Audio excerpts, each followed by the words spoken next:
itu Andi tiba di Hotel Mawar dengan perasaan lelah setelah perjalanan panjang. Ia hanya ingin beristirahat sejenak sebelum melanjutkan perjalanan bisnis keesokan harinya. Namun takdir sepertinya memiliki rencana lain untuknya. Saat memasuki lobi hotel, Andi disambut oleh seorang resepsionis wanita dengan wajah pucat dan tatapan kosong. Entah mengapa Andi merasa ada yang aneh dengan resepsionis itu. Suaranya terdengar monoton dan gerakan tubuhnya kaku, seolah-olah ia dikendalikan oleh sesuatu yang tidak kasat mata. "Selamat malam tuan, ada yang bisa saya bantu?" Tanya resepsionis itu dengan nada datar. Andi menelan ludah, berusaha mengabaikan perasaan tidak nyaman yang mulai menghantuinya. "Ya, saya ingin memesan kamar untuk 1 malam." Resepsionis itu mengangguk pelan, jemarinya yang pucat bergerak di atas keyboard komputer. "Baik tuan, kami memiliki 1 kamar tersisa. Kamar 404 di lantai 4. Apakah Anda berkenan?" Entah mengapa, Andi merasa ada sesuatu yang tidak beres dengan kamar itu. Namun, karena kelelahan dan tidak ada pilihan lain, ia pun menyetujuinya. "Baiklah, saya ambil kamar itu." Setelah menyelesaikan proses check-in, Andi bergegas menuju lift. Sepanjang perjalanan menuju kamarnya, ia tidak bisa mengenyahkan perasaan bahwa ada sesuatu yang mengawasinya. Koridor hotel yang remang-remang dan sunyi senyap hanya menambah kesan mencekam.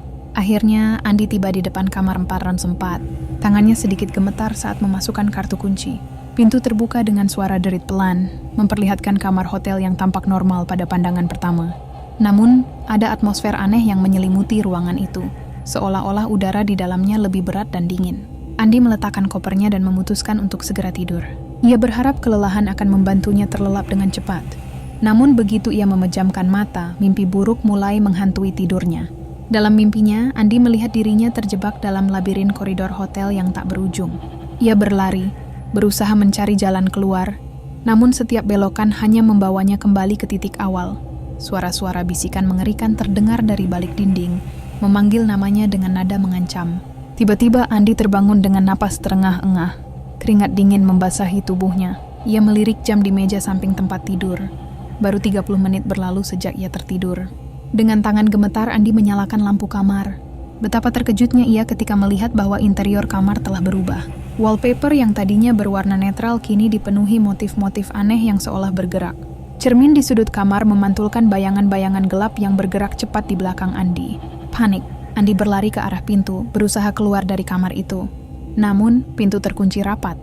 Ia menarik-narik gagang pintu dengan putus asa, namun sia-sia. Suara tawa mengerikan terdengar dari segala penjuru kamar, membuat bulu kuduk Andi berdiri. "Tolong siapapun, tolong aku!" teriak Andi, menggedor-gedor pintu dengan sekuat tenaga. Namun, tidak ada jawaban. Hanya gema suaranya sendiri yang terdengar di koridor yang sunyi. Tiba-tiba, Andi merasakan sentuhan dingin di bahunya. Ia berbalik perlahan, dan melihat sosok gelap berdiri di hadapannya. Sosok itu tidak memiliki wajah, hanya kegelapan pekat yang seolah menyerap cahaya di sekitarnya.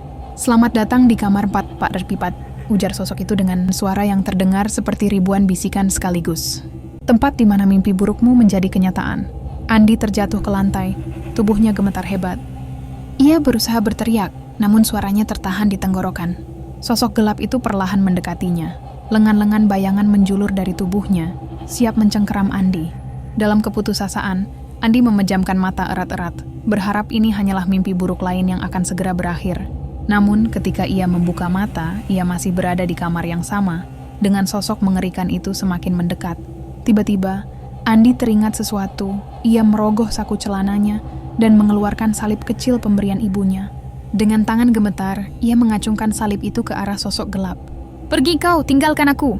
teriak Andi, suaranya bergetar namun penuh tekad. Sosok gelap itu mundur perlahan, mengeluarkan suara mendesis yang memekakkan telinga. Cahaya putih mulai memancar dari salib di tangan Andi, semakin terang hingga memenuhi seluruh ruangan. Ketika cahaya itu memudar, Andi mendapati dirinya kembali di kamar hotel yang normal. Tidak ada wallpaper aneh, tidak ada bayangan-bayangan mencurigakan di cermin. Namun Andi tahu bahwa apa yang baru saja ia alami bukanlah sekadar mimpi. Dengan tangan gemetar, Andi mengemas barang-barangnya secepat mungkin. Ia harus keluar dari hotel ini, tidak peduli jam berapa sekarang. Saat membuka pintu kamar, ia terkejut mendapati koridor hotel yang tadinya gelap kini terang benderang. Andi berlari menuju lift, jantungnya berdegup kencang. Ketika pintu lift terbuka di lobi, ia melihat resepsionis yang berbeda. Seorang pria muda dengan wajah ramah. "Ada yang bisa saya bantu, Tuan?" tanya resepsionis itu dengan nada ceria. Andi terdiam sejenak. masih berusaha mencerna apa yang baru saja terjadi. Saya ingin check out, sekarang juga. Resepsionis itu terlihat bingung. Maaf tuan, tapi menurut catatan kami, Anda belum check-in. Apakah Anda yakin sudah memesan kamar di hotel ini? Andi terpaku. Ia merogoh sakunya, mencari kartu kunci kamar 404, namun tidak menemukannya. Bahkan kopernya yang ia yakini telah ia bawa ke kamar, kini tidak ada di tangannya. Tetapi, saya baru saja dari kamar 404, ujar Andi terbata-bata. Resepsionis itu semakin kebingungan. Maaf tuan, tapi hotel kami tidak memiliki kamar 404. Lantai 4 hanya memiliki kamar 401 hingga 403.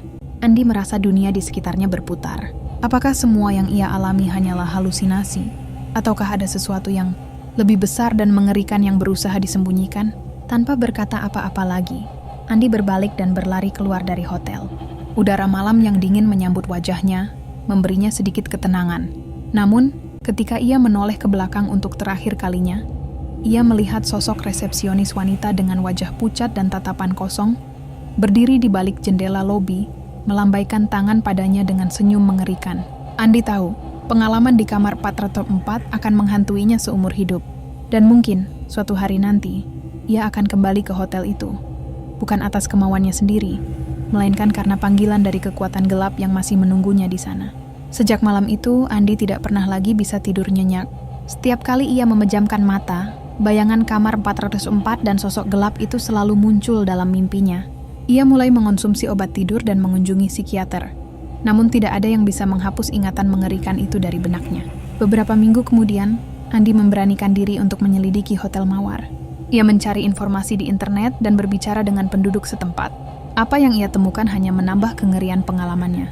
Ternyata Hotel Mawar memiliki sejarah kelam yang tidak banyak diketahui orang. Puluhan tahun yang lalu, terjadi serangkaian kematian misterius di hotel tersebut, khususnya di lantai 4. Para tamu yang menginap di sana dilaporkan mengalami mimpi buruk hebat sebelum ditemukan tewas dalam keadaan mengenaskan. Hotel itu kemudian ditutup dan direnovasi, dengan lantai 4 yang dihilangkan dari denah resmi. Namun cerita-cerita horor tentang penampakan dan kejadian aneh terus beredar di kalangan staf hotel dan pengunjung yang peka. Andi merasa ia telah membuka kotak Pandora. Semakin dalam ia menggali, semakin banyak misteri yang terungkap. Ia mulai menerima pesan-pesan aneh di ponselnya. Nomor-nomor tidak dikenal yang hanya mengirim angka 404 berulang kali. Suatu malam saat Andi sedang bekerja lembur di kantornya, ia menerima sebuah email. Pengirimnya adalah alamat yang tidak ia kenal, dengan subjek kamar 404 menantimu. Dengan tangan gemetar, Andi membuka email tersebut. Isinya hanya sebuah foto. Foto dirinya yang sedang tertidur di kamar 404, dengan sosok gelap yang berdiri di sampingnya. Foto yang tidak mungkin ada, mengingat ia tidak pernah benar-benar menginap di kamar itu. Andi tahu, ia tidak bisa lari lagi. Entitas dari kamar 404 telah menemukannya, dan kini menginginkannya kembali. Dengan tekad yang entah datang dari mana, Andi memutuskan untuk menghadapi ketakutannya. Keesokan malamnya, Andi kembali ke Hotel Mawar. Ia bertekad untuk mengungkap misteri kamar 404 sekali dan untuk selamanya. Saat memasuki lobi hotel, Andi disambut oleh pemandangan yang familiar namun tetap menakutkan. Resepsionis wanita dengan wajah pucat itu berdiri di balik meja, seolah telah menunggunya. "Selamat datang kembali, Tuan Andi," ujar resepsionis itu dengan senyum dingin. "Kamar 404 telah menanti kedatangan Anda." Andi menarik napas dalam-dalam, menggenggam erat salib di tangannya. "Aku siap menghadapi apapun yang ada di sana." Dengan langkah mantap, Andi berjalan menuju lift. Kali ini ia tidak merasa takut. Ia merasa siap untuk menghadapi apapun yang menunggunya di kamar 404.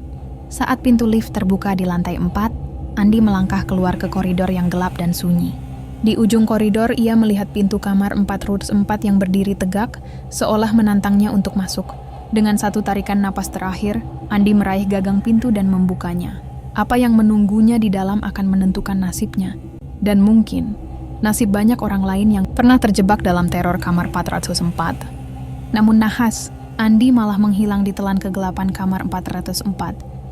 Energi negatif yang terlalu kuat membuat ia menjadi korban selanjutnya.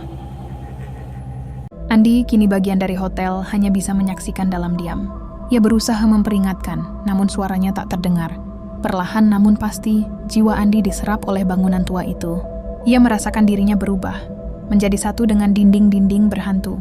Awalnya ia melawan, tapi akhirnya menerima takdirnya yang kelam. Kini Andi adalah Hotel Mawar itu sendiri. Ia menjadi saksi bisu saat tamu-tamu baru datang dan terjebak. Tak bisa berbuat apa-apa saat siklus kutukan terus berlanjut. Cerita ini berakhir gelap, meninggalkan pesan bahwa kadang tempat yang tampak indah bisa menyembunyikan kutukan abadi yang mengerikan. Sekian untuk video hari ini. Terima kasih sudah menonton. Jangan lupa subscribe biar nggak ketinggalan konten seru lainnya. Dan aktifkan lonceng notifikasi. Like and share kalau kamu suka dengan konten ini. Sampai jumpa di konten kami selanjutnya. See you.